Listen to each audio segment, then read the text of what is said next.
Y'all already know what it is. Jay Williams, Let's Live Life, and we're back. Before we get started, man, happy Memorial Day. Major shout out to anybody that ever served this country, that fought for us to have the rights that we have, that did all that, man. It's amazing when you think that somebody will put their life on the line so that you can have the rights and the freedoms that you have every single day that you don't even realize you have. Big shout out to Epi Lucero out there in Tennessee, my wife's son, who was an ox in the Army doing his thing. We love y'all guys. For anyone that's got a problem with the military, you need to check yourself out because, there's something seriously wrong with you. Could you imagine signing a piece of paper knowing that you might die?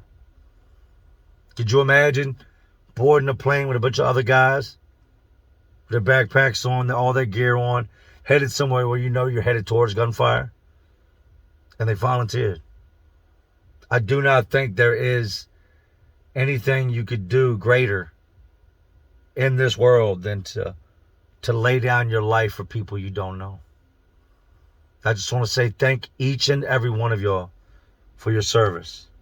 And today, we're going to talk about guys that I did time with that are ex-military, that were military, and what led them to where they ended up. You know I done seen it. You know I done lived it. And once again, shout out Epi Lucero. So let's relive it. So the last place I did time at, which I've told y'all before, I don't know how I ended up here. And there's quite a few of us that ended up at this place that shouldn't have ever been there. But here in this state, when you're ready to go home, you're 2 years or less, and you hit that time period, they send you what's called re-entry. And re-entry is designed to help you readjust and go back into society. They say they try to give you the tools to be successful, and that's, I guess it's arguable. Do they have people there that are qualified? Yes. Do they have people there that are not qualified? Yes. But they try to get you to where when you go back into society, you don't kill somebody or you flip out from being in prison. They had at the time 4B. There's 6 buildings at this place. Each building consists of 2 dorms. So there's 12 dorms total. Bunks everywhere, no cells. Well, in 4B, it was the vet dorm.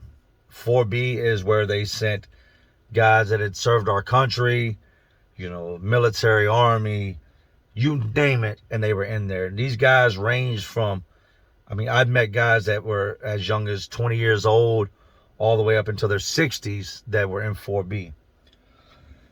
We actually had a guy come into our pod one day, into our dorm, and sit down and speak, and I do not know the guy's name. If anybody watching this was up there with him and was sitting during that presentation when he spoke, please comment and let me know his name. But the guy was from 4B, and this was an old guy. Now, when I mean old, I mean old. Like, he was an old man, old enough that he had served in wars that a lot of us weren't alive to see. Like real wars, like Vietnam type stuff. And old man. He'd been locked up a very, very long time. And on the day they told us that, some of these military guys were going to come, because they were incarcerated just like us. They'd served their time in prison, served their time in the military and got out, and whatever happened. But on the day that they told me these guys were going to come over and speak and talk about what led them to being incarcerated, I ain't gonna lie, I was kind of hyped. Like, I love to listen. I love to hear people's stories. I really think I missed my calling in life when it comes to being a psychologist or somebody that could, help others. And I think that's got a lot to do with why I do what I do today. But this man would come over, and he had some other guys with him. Some were Marines, some were, ex-Army, whatnot. He introduced himself, and I said, I don't remember his name. But he goes on to tell us, he said, I was very young when I joined the services. He said, when I joined the services, I got in a little bit of trouble back then when Vietnam was taking place. He said they were doing this thing where you could sign up, go fight for your country, and, all that would be forgiven, whatever you had going on here. He said, what he had going on wasn't that serious, but he figured he'd rather go do this than go to jail. Somebody asked him a question, and he gave this, he talked in detail. And somebody asked him, you know, how many people do you think you killed while, serving in Vietnam? And he said, if I was to give you an estimated guess, I couldn't give you a number. He said, Vietnam was one of those things where you didn't know how many people you killed. You didn't always know if you killed somebody. He said there would just be us and them, and you would just aim and fire. He said, and then we would walk through there where the bodies were. He said, I seen people that I was very close to, guys that were my brothers, guys that I loved. I seen these guys in pieces. I seen things that there's no way I can really describe to you to make you understand the aftermath of some of the things I saw. He would do his time in Vietnam, came home, didn't get hurt, didn't get shot. He said, and I don't know how. He said, and when I got home, he said, I was filled with a lot of guilt. He said, I had so much guilt inside of me. Like, remember Forrest Gump, where Lieutenant Dan was mad because Forrest Gump saved him? I guess it was kind of like that. He said, I felt so bad that so many of my brothers had lost their lives or had lost legs, arms, life-changing injuries. And here it is, I come home unscathed. He said, the most I got was like cut by, small things, but I never actually got hit. He said he would return and that he was excited when he got back to the States. Didn't have a wife, didn't have any kids. Like I told you, he was young. He said he tried to have relationships, but every relationship would fall apart because he hadn't come to terms with what he had just been through.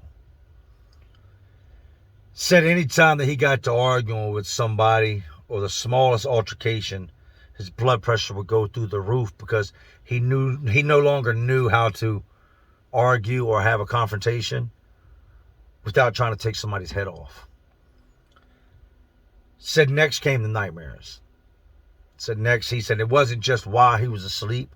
He said he could be sitting there talking to somebody, and as they were talking, it was almost like he could still hear the gunfire.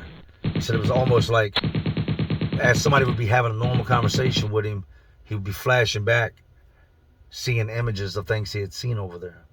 He said, so it wasn't just the nightmares he had. He said when he went to sleep, it was the worst. Said he had seen, different type of counseling and therapists and stuff. And as the years progressed, he thought it was getting better, but the people around him didn't. He said they all said they didn't see any improvement. And that when he got in trouble, they saw it coming. He said for him to be able to sleep at night and to be able to just get a moment's peace, he had to drink himself until the point of blackout. He said every night I would drink. He said what y'all call drinking and compared to what I was actually drinking, there's no comparison. He said I would literally wake up with several bottles of empty liquor knocked across the table and on the floor. 3-4 bottles, and the only bottle I remember is the first one. I don't even remember drinking them other 3 bottles. He said, but I also wouldn't remember my nightmares. I wouldn't wake up in cold sweats. Said he's out one night and he got up with a couple guys he hadn't seen in many years. They had linked up somehow, some way, and they all decided to go out one night, and that something transpired at a bar with a drunk guy. He said, and his buddy was fighting with the guy, and the guy was getting the best of his buddy. He said, everything goes blank for a minute, completely blank. He said, guys, the last thing I remember was my buddy gets into it with this guy. And then a fight erupts over here with some of other buddies that are fighting with this guy's friends. He said, and then I hear screaming. I look down, and my knife is hanging out the side of this man's throat. He said, at no point do I remember pulling a knife. At no point do I remember stabbing the man in the side of his throat. At no point do I ever remember getting involved. He said, I just knew that he's like, I watched them fight, was coming to help. I heard the screaming. I looked around, I looked down, and this man was laying on his side. And he said, all I could see was the handle of my knife. And I know my knife hanging out the side of this man's throat. Man died in a matter of seconds. I think he said it was less than 30 seconds. The man bled out right there on the floor and died. Said when he went to trial, he had people come in and speak on his behalf. That's something very common with soldiers. And at the time, they didn't know about all this PTSD and the mental disorders that can come with, being through tragic events and fighting for your country and having done bad things in the name of your country. At the time, they were still trying to figure this stuff out. He would go on to get sentenced. 20 plus years, man. This man got sent away. Gets out of prison. Said he is an outlaw. Said he goes right back to the drinking. Now he's convicted felon. Can't have guns. Can't have none of that. He said, who are they to tell me I can't have guns? I served my country and I've shot things that y'all can't even imagine. He said, I've picked up my enemy's rifles and opened fire on the enemy with other soldiers' rifles to defend me, defend my guys, defend this country. And now because of what happened in this bar, they're telling me that I can't own guns. He ultimately goes on to get caught with a whole bunch of guns and gets sent back to prison. That was at the point that I met him. He went home. Seemed like an amazing guy. He was old. I mean, like old. Didn't tell us his age. But for him to serve in Vietnam, he was an older man. I can understand how that situation in that bar happened. And I'm glad I can understand that because it keeps me from putting myself in situations like that. I'm not an arguer. I'm not a guy that will go back and forth with someone. I'm not a guy that can just stand there and scream back and forth with someone. I can relate to knowing what it is to not be able to communicate like most people. The penitentiary did that to me. Prison did that to me. That's an environment where there's not a whole lot of back and forth. If you see two guys arguing, chances are neither one of them want to fight or they don't fight.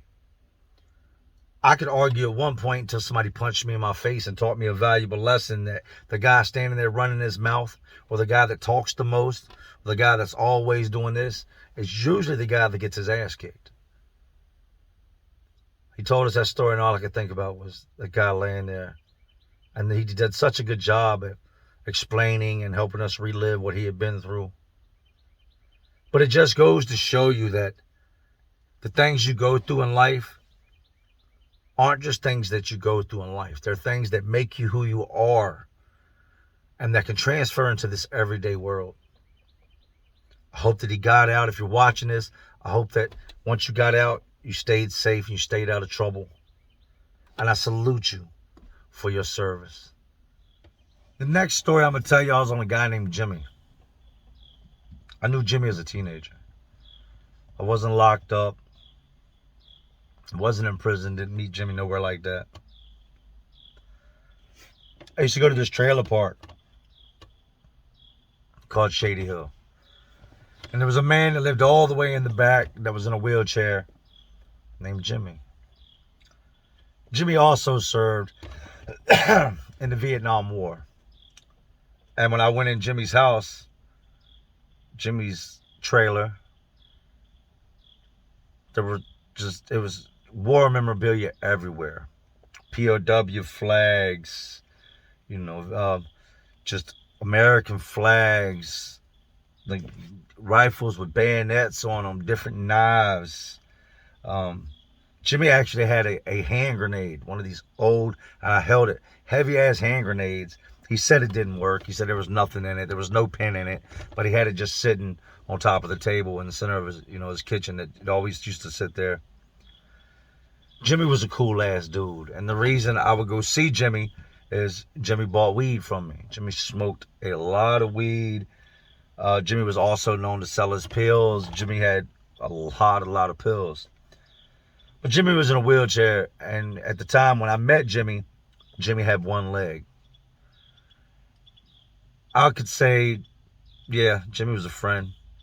Jimmy would tell me stories of, he'd get really drunk and he'd tell me some of the most crazy stories that you can't even imagine that were true.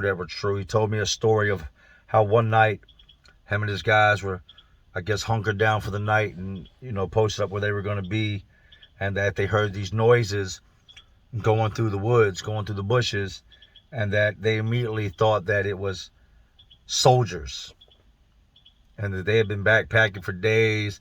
They'd come across several villages, people staying here, people staying there, and they would see, civilians all the time, just trying to stay out the way.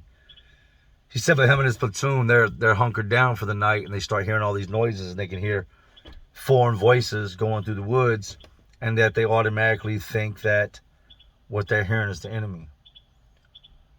Jimmy said they opened fire in the direction of what they heard.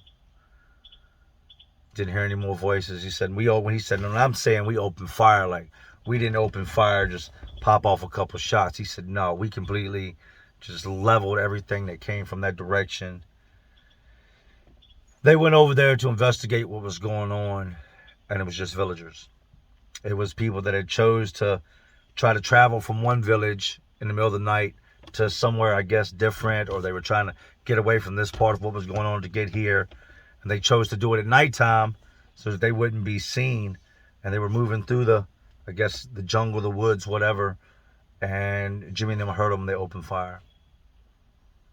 He said these were men, women, children, no survivors. He said we killed every single one of them. He said we didn't know that these were men, women, and children. To us, it was just another day in Vietnam. To us, we were just, if you weren't with us and the noise came from that direction, mow it down, kill it, because it's not supposed to be there. He said anytime we would usually hear a noise in the bushes or hear a noise coming from a direction, it would be followed by gunfire. It was just one of the stories Jimmy told me. Jimmy told me that the bugs were so bad that they would fly these planes over that were dumping this powder on these fields, and the stuff was Agent Orange. That would be the reason Jimmy lost his leg. Jimmy ended up getting bad infections. His health was terrible. His lungs were terrible. Jimmy was sick. He would have these sores pop up on him. And in his one leg, he contracted gangrene. It's many, many, many, many years after Vietnam. He had told me many guys he knew that had died from Agent Orange. I didn't even know what Agent Orange was, right? Never heard of it. So they cut Jimmy's leg off because of the gangrene. Short time later, I get myself in some trouble. I go away. I get locked up, go to the detention center. And when I return, I go knock on Jimmy's door. And Jimmy was one of those dudes that would sit with his front door open on his trailer. He'd have old 60s, 70s, 80s rock music playing. You never knew what you might walk up on. He might be playing some James Brown, some Elvis Presley, like the Beatles. You never knew what you might walk up on Jimmy listening to, right? I get locked up and I come home and I walk up and the door's not open, so I knock on the door. Somebody answers the door and it's not Jimmy. I go talk to some other people around there. What happened to Jimmy, man? Where'd Jimmy move to? I don't know. So I leave and don't nobody really tell me nothing. I come back out there a couple months later to deal with somebody else, and I actually see his neighbor sitting out on there in some like lawn chairs in front of the trailer. And I'm like, hey, where Jimmy moved to? They're like, Jimmy died. I said, what? They were like, yeah, Jimmy died. Jimmy started having complications with his other leg, ended up having the second leg amputated, and the infection killed him. They're like, he went to, I guess, the vet hospital, and some people came by one day, boxed all his stuff up, and they told us that, what had happened. Jimmy had been complaining about his other leg.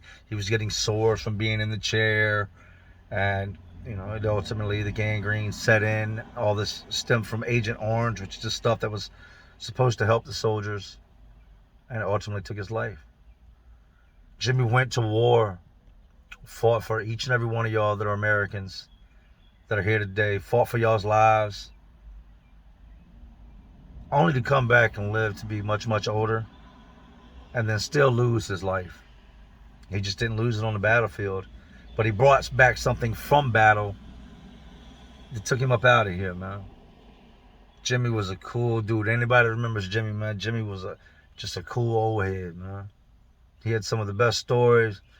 I drank a lot with this man, smoked a lot of weed with him, spent a lot of time chilling with Jimmy, and it was a sad day when I heard that he died. Jimmy paid the ultimate price for us, for this country.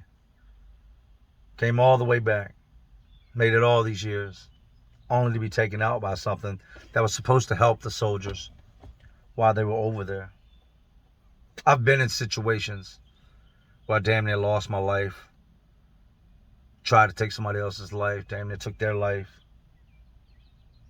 And I guess you could say because of the life I chose, I signed up for that, but it wasn't for a good cause.